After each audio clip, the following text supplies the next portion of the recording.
ઠાકોર રમતુજી પોપટજી ગામ ઓટલપુર। અહીંયા વર્ષોથી આઝાદી પછી જે વિસ્તારની આ વિસ્તારની અંદર પાણીની બહુ અછત હતી અને અહીંયા એટલો બધો સૂકો વિસ્તાર હતો કે જે ડુંગરવાળા વિસ્તારની અંદર પાણી એકદમ ઓછો હતો। તો ત્યાં સરકારશ્રીએ એવી કીધું કે ભાઈ તળાવો તમારા બનાવો। તળાવો બનાવ્યા ખરા, પણ કે એને નહીં, તો એને માટે ઘણા બધા પ્રયત્નો કરી એને કર્યા। આજ સુધી પાણી નાખવા માટે કોઈ ઘણા બધા પ્રયત્નો કર્યા। રાજકીય લોકોને સંસદમાં રજૂઆત કરી, ધારાસભ્યને રજૂઆત કરી, કે ડેલિગેટોને રજૂઆત કરી, પણ કોઈ વ્યક્તિઓ અમારા આ પ્રશ્નને હલ કરવા માટે સંમત નથી।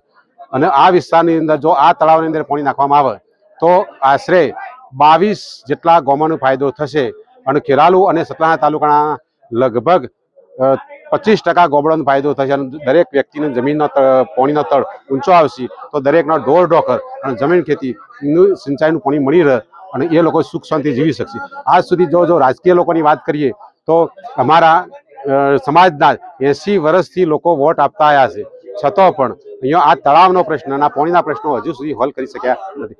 એવા તો કયા કારણો નડ્યું છે તો એ કે જેથી કરીને આ પ્રશ્ન સોલ્વ થતું નથી। જો કારણો કહેતા હોય કે ઊંચાઈ છે, તો ઊંચાઈની દ્રષ્ટિએ વાત કરીએ તો અમારા કરતાં ઊંચા વિસ્તારની અંદર જો પાઇપલાઇન જઈ શકતી હોય, તળાવ ત્યાં ભરાઈ શકતો હોય તો હોય કેમ નહીં? તો ખરેખર સર્વે વાળા બધા સર્વે કરે છે, આ સીધું ઊંચાઈ છે તો અહીંયા તો થોડી ઘણી ઊંચાઈ તો વિચારીએ તો અહીંયા અમારી તળાવની બાજુ જ ટેકરા ઉપર એક ઊંચો મોટો પાણીનો ટોકો બનાવ્યો છે। એ ટોકાની ઊંચાઈ માપીએ તો કાદલપુરથી તો પાણી અહીંયા પીવા માટે જો આ બધા ગામડામાં પાણી જઈ શકતું હોય તો આ સિંચાઈનું અહીંથી 1.5 કિલોમીટર છેટી જ મોટી પાઇપલાઇન છે, પણ એ પણ તળાવ નીચે છે, તો આમાં કેમ ના જઈ શકે? આ અમારો સવાલ છે। મારું નામ ઠાકોર બાબુજી રોમાજી। શું અહીંયા પરિસ્થિતિ ઊભી થઈ છે? અમારા 100 ગામોના પાણીના એક તળાવ 100 ગામોમાં છું, તો 100 ગામોના તળાવ આજે ફૂક્કા બાઠા પડ્યા છે।